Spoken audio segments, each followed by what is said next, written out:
আসসালামু আলাইকুম।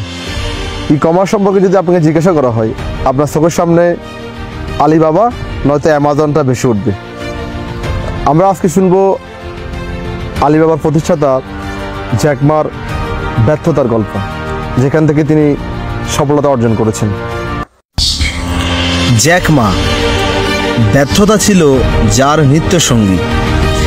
বিশ্ববিদ্যালয়ে ভর্তি পরীক্ষায় প্রথমবার গণিতে পেয়েছিলেন মাত্র 1 নম্বর।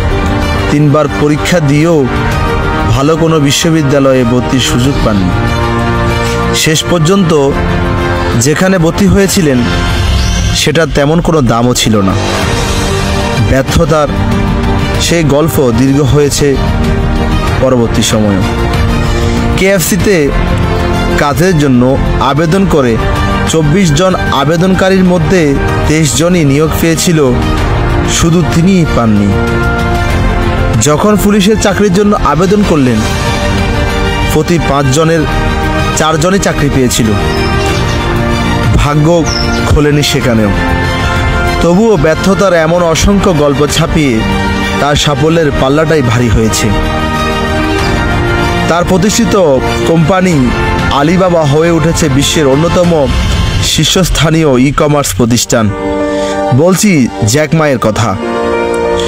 1966 সালে জন্ম নেওয়া জ্যাক ছোটবেলা থেকে শেখার প্রতি বেশ আগ্রহী ছিলেন। নিজের ইংরেজি বলার দক্ষতা বাড়াতে অভিনব এক কৌশল বেছে নিয়েছিলেন তিনি।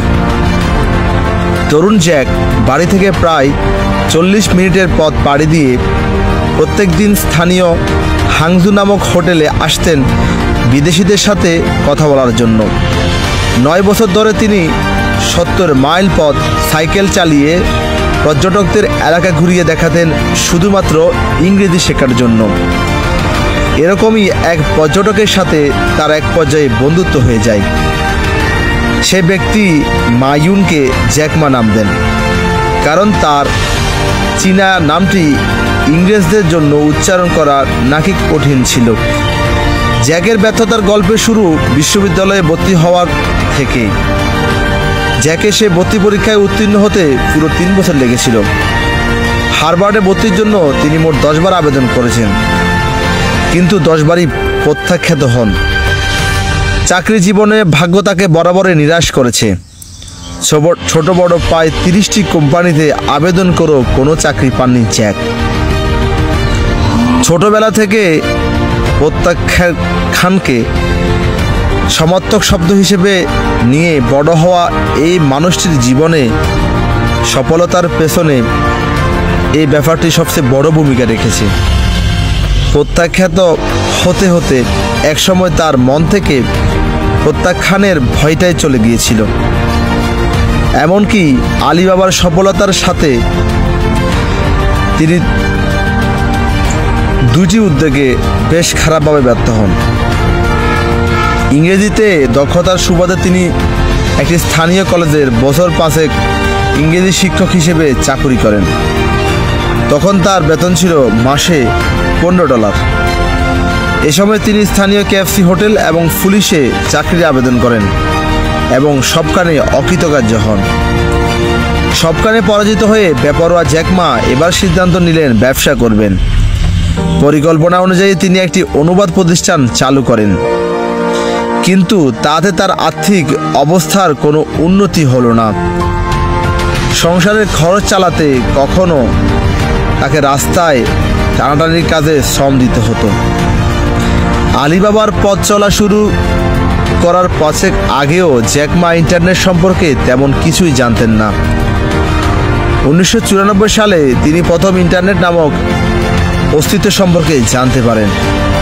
পরের বছরের প্রথম দিকে তিনি মার্কিন যুক্তরাষ্ট্রে যান। সেখানে এক বন্ধুর সহযোগিতায় ইন্টারনেটের প্রথম পাঠ নেন। পরে নিজেই এক বন্ধুর সহযোগিতায় একটি সাধারণ ওয়েবসাইট তৈরি করেন। সে বছরই জ্যাক তার স্ত্রী জ্যাক ইং এর সহযোগিতায় বন্ধুবান্ধবের কাছ থেকে প্রায় $20,000 সংগ্রহ করেন এবং যুক্তরাষ্ট্রের একজন বন্ধুর সহযোগিতায় চায়না ইয়েলো ফেজ নামে একটি কোম্পানি তৈরি করেন। তাদের মূলত কাজই ছিল চীনের বিভিন্ন কোম্পানির জন্য ওয়েবসাইট তৈরি করে দেওয়া। যদিও জ্যাক প্রোগ্রামের কিছুই জানতেন না। মাত্র 3 বছরের মধ্যে সেই কোম্পানি প্রায় $8 লক্ষ মতো মুনাফা লাভ করে। 1999 সালে নিজের স্থায়ী ঠিকানা হাংজুতে ফিরে আসেন জ্যাক এবং নিজের 18 জন বন্ধুকে সাথে নিয়ে $5 লক্ষ মূলধনের নতুন একটি চীন ভিত্তিক স্টার্টআপ শুরু করেন, সেটি আলিবাবা। আলিবাবার আইডিয়া যখন তার মাথায় আসলো তখন তিনি ভাবলেন বন্ধুদের সাথে বিষয়টি আলোচনা করবেন, কিন্তু তার 24 জন বন্ধুকে বাসায় ডাকলেন। সবার সাথে আলিবাবার আইডিয়া নিয়ে আলোচনা করলেন, কিন্তু 24 জনের মধ্যে 23 জনই তার আইডিয়া হেসে উড়িয়ে দিলেন। তার পাশে থাকতে রাজি হলেন না। কেবলমাত্র একজন বন্ধু তার পাশে থাকতে রাজি হলেন।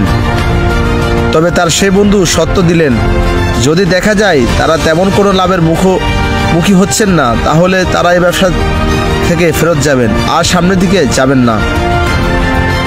হতাশা ব্যাপারটা খুব সহজেই মানুষকে আঁকড়ে ধরে। আমরা বিভিন্ন ব্যর্থতা, আর্থিক বা অন্য কোনো অসচ্ছলতার মধ্যে দিয়ে যেতে যেতে খুব সহজেই হতাশ হয়ে পড়ি। নিজের ভালো লাগার কাজগুলো থেকে দূরে চলে যাই, বড় বড় স্বপ্নে বিভোর হয়ে ছোট ছোট স্বপ্নগুলোকে কাজে লাগাতে ভুলে যাই। কয়েকবার চেষ্টা করার পর হাল ছেড়ে দিই। আর এই জায়গাতে জ্যাক মা সবার চেয়ে আলাদা। তার সফলতার পেছনে অনেকগুলো ব্যর্থতার গল্প আছে। তিনি বারবার প্রত্যাখ্যাত হয়েও হাল ছেড়ে দেননি, বরং শেখার এবং ছোট ছোট সুযোগগুলোকে কাজে লাগিয়ে বড় কিছু করার দিকগুলোকে বেশ সময় দিচ্ছিলেন। জ্যাক মার জীবন থেকে একটা ব্যাপার নিশ্চিত করে বলা যায়, তা হলো তিনি লক্ষ্যের ব্যাপারে কখনো দ্বিধাদ্বন্দ্ব ছিলেন না। তিনি খুব ভালোভাবে জানতেন তিনি কি করতে চান, কেন করতে চান এবং কীভাবে করতে চান।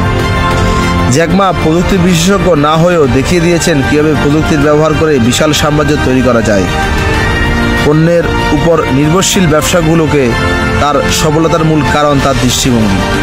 তিনি বরাবরের প্রতিদ্বন্দ্বীর ওপর লক্ষ্য না রেখে গ্রাহকের চাহিদার উপর লক্ষ্য রেখে তার ব্যবসায়িক কার্যক্রম চালিয়ে গিয়েছিলেন।